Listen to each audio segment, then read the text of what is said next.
Magandang umaga po sa inyong lahat ng sana Lexter Juice. And yes, mga kaibigan, napag-alaman natin na on the opening program, the opening production numbers ng ASAP artists. Wow! Kasama dito sina Donnie, Belle, Clarias, wait, okay, Robbie Clarias, Donnie, Joe, Ogie, Regine. Kasama din sa opening sina Kyle, Alexa, Maymay, Belle, Darren, Casey Tendingan, and Angeline Quinto, mga kaibigan. Napansin daw po ng syempre Bubblies na magkalayo po si Donnie and Belle. Kasi nga po nasa magkabilang dulo po ang dalawa, mga kaibigan.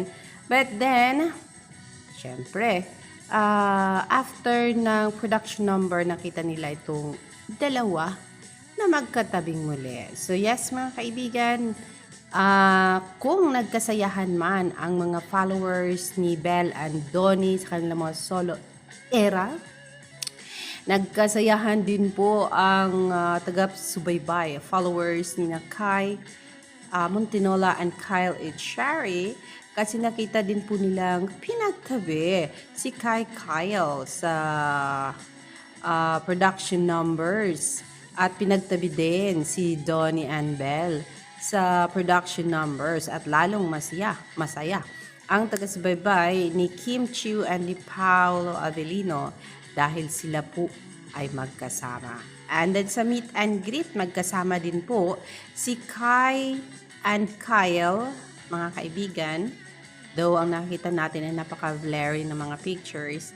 And yes, magkasama din po si Donnie and Belle, base doon sa post na nakita natin na kung saan magkasama sa meet and greet sina Donnie, Belle, Clarice, Alexa, Zaja Padilla, Gary Valenciano, and Eric Santos, and of course, Mama Entrata.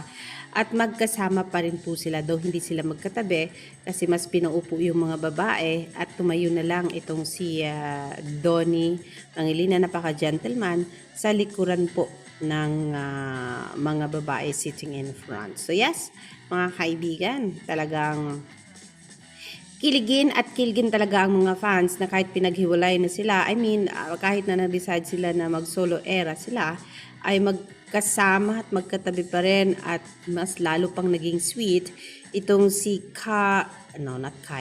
itong si Donnie Pangilinan and Belle Mariano and Kyle Echari and Kai Montinola, mga kaibigan. So yes, let's see kung saan aabot itong mga kaganapan sa mga panahong ito. At dahil po meron pong couple watch itong dalawa, ay mas lalong tinitignan ngayon ng Bubblies kung ano pa ang mangyayari next. Inaantay nila kung what's next on Belle and Donnie, mga kaibigan. So, yes, sabi pa sa mga taga-subaybay ni Kim Pao, gaano ba ka-close ang close Kim Chiu and Paolo Avellino? Base doon sa dry run nila kahapon, talagang kinikilig itong si Kim Chiu and Paolo Avellino habang nagpa-practice sa kanilang production number for tomorrow, mga kaibigan. So, it's isang tulog na lang talaga and ASAP XP na sa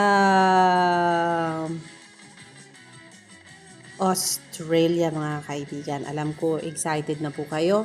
Ngayon po ay nagpapahinga yata ang mga bata natin at hindi pa natin sila nakitaan napagod yata sa practice and fan meet kahapon, mga kaibigan.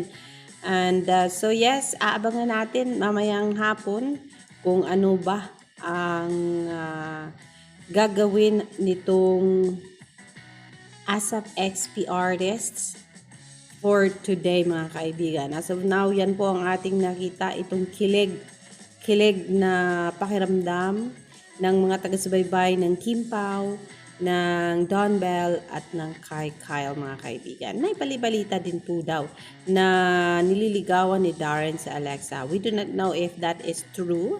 But then, dahil siguro sa merong Jello at saka si Alexa. So, kaya wala pa tayong naririnig about it. But then, yan po ang sabi-sabi, hearsay, doon sa social media, mga kaibigan, about Darren Espanto and Alexa Ilacad. Kung magka-developan man ang mga batang ito, only the time can tell. This is our latest update on these people, mga kaibigan, sa mga oras na ito. This is Alexandra Lexter Jules. I will see you later for more, mga kaibigan. Just stand by, just sit back, and relax. At ako nang bahala para sa inyong mga update for later. Magandang umaga.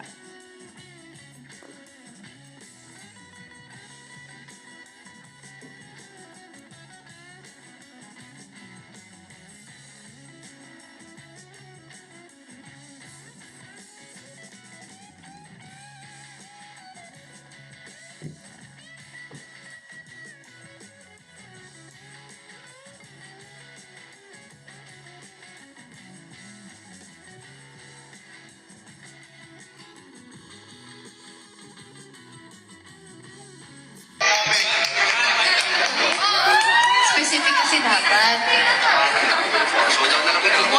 Okay! Sige, ito. Parang ayaw po nila Okay, game. Back to back. Wala na usap-usap. Regine Velasquez Alcacid. 3, 2, 1, go!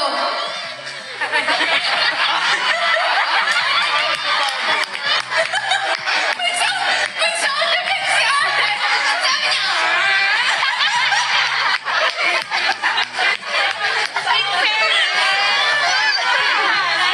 Sabi niya,